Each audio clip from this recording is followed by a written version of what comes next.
안녕하십니까, 정인태입니다. 윤석열 10원 한 장 피해준 적 없다더니 이 장모를 두고 한 말이죠. 네, 어떻게 책임지나. 네, 이 문제가 지금 심각한 상황으로 흘러가고 있습니다. 이 한겨레 20일 보게 되면 2013년 10월 동업자와 4억 원만 투자해서 40억 원짜리 땅, 네, 경기도 성남시 농지와 임야를 샀다라는 것입니다. 이 과정에서 4차례 자기 통장에 38억에서 138억 원이 있는 것처럼 잔고증명서를 위조했다라는 거예요. 네, 3년 1개월 뒤 이 땅을 156억 원에 팔아서 막대한 이익을 챙겼다라는 것입니다. 네, 그래서 2023년 11월 16일 대법원에서 확정된 윤석열 장모 최은순 씨의 사문서 위조 사건의 뼈대인데요.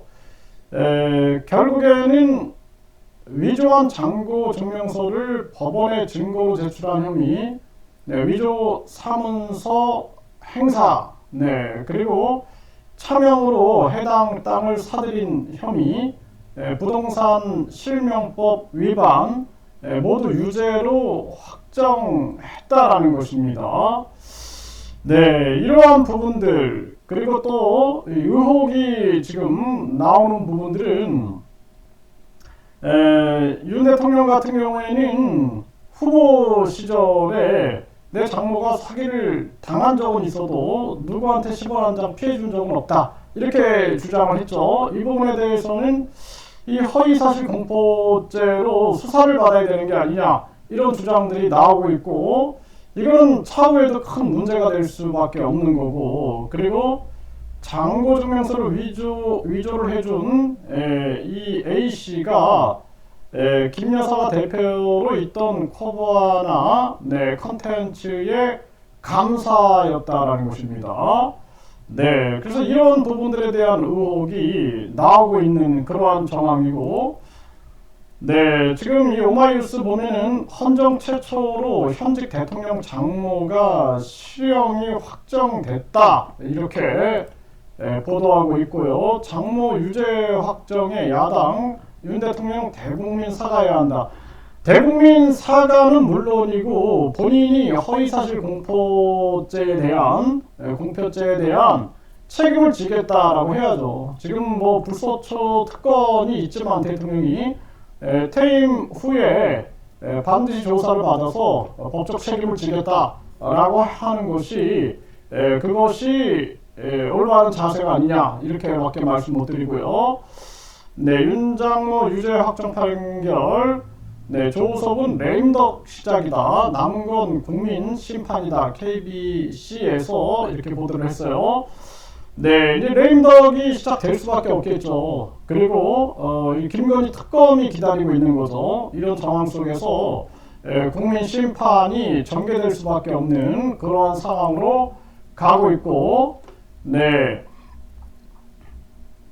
시사저널에서는 장모는 피해자라던 윤 대통령 맹폭, 김건희 일가 특검 받아라, 이제 김건희 특검이 더 힘을 받을 수밖에 없는 거고, 박주민은 대통령 사면권 남용 반지, 친족관계 사면 금지법, 친족은 사면을 받지 못하게끔 하겠다, 이렇게 또 나올 수밖에 없는 거죠. 이런 정황으로 지금 대한민국이 흘러가고 있는데요. 지금 윤 대통령 같은 경우에는 가장 중요한 것은 과거처럼 그냥 부렁이 담 넘어가듯이 넘어갈 게 아니라 일단 대국민 사과를 해야 돼요.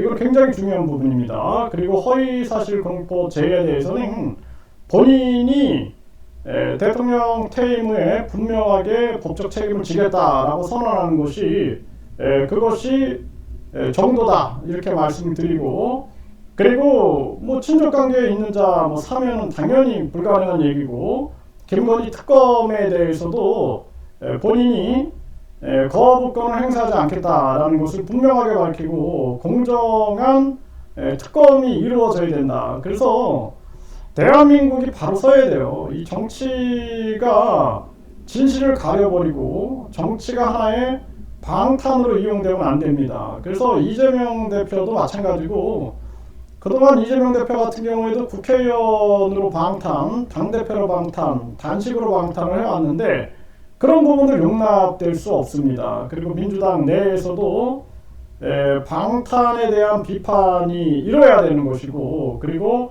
비판하는 자들을 몰아내는 그러한 반민주적인 정치 행태는 중단돼야 된다. 그래서 이재명, 윤석열 두 사람의 정치 행태가 이념화시키고 편덤화시키고 이러면서 우리 이제 정치가 완전히 사이비 종교화돼 버리는 그러한 모습이 만들어졌는데 이 부분에 대해서 국민들이 바로 잡는 목소리를 내야 된다. 우리 국민들은 국민투표제 제가 매일매일 외치는 거예요. 국민투표제. 네, 그래서 대만은 1.5%의 유권자가 동의하면 국민투표에 붙이고 스위스는 10만 명이 동의하면 국민투표에 붙이죠. 국민투표가 있으면은 대통령이나 대통령 일가 그리고 권력자들 이 소수의 우두머리 정치자들이 국민들을 무서워할 수밖에 없어요. 그리고 함부로 정치에 뛰어들지 않을 겁니다. 그리고 국민들도 생업에 충실하게 종사할 수가 있게 되는 거죠. 그러니까 지금 우리나라가 이 사기꾼이 범람하고 국민들이 미래 희망을 못 느끼는 것이 결국은 사이비 정치에서 비롯된 것이다. 정치가 국민 행복 증진이 아니라 소수의 우두머리들 그리고 소수의 그 부역자들만 잘 먹고 잘 사는 정치 사기화됐기 때문에 결국에는 국민들은 고통과 절망 속에 빠지게 되는 거죠.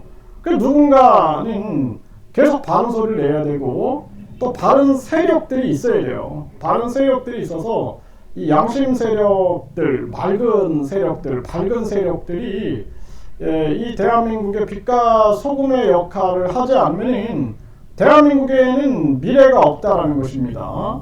지금 윤석열, 이재명의 계속된 이 대립 정치 속에서 국민들은 그냥 무너지고 있잖아요. 그 제3지대랍시고 지금 위성 정당이나 만들려고 하고 있고 정치권 보면은 누구도 지금 도탄에 빠져 있는 국민들을 구하겠다라는 그러한 생각을 못 하고 있는데 참 안타까운 일입니다. 그나마 지금 뭐 장기표 그 대표가 특권 폐지 혁신당을 외치고 있는데 이 특권 폐지 이 혁신당이 국민들에게 민심을 얻었으면 좋겠다. 그리고 제3지대 세력들이 특권 폐지 그리고 국민 주권 정치를 외쳤으면 좋겠다. 국민이 주인인 나라에 웬들 이렇게 도둑놈들이 많고 사기꾼들이 판을 치는가 참 안타까운 현실이다 이렇게 말씀드립니다.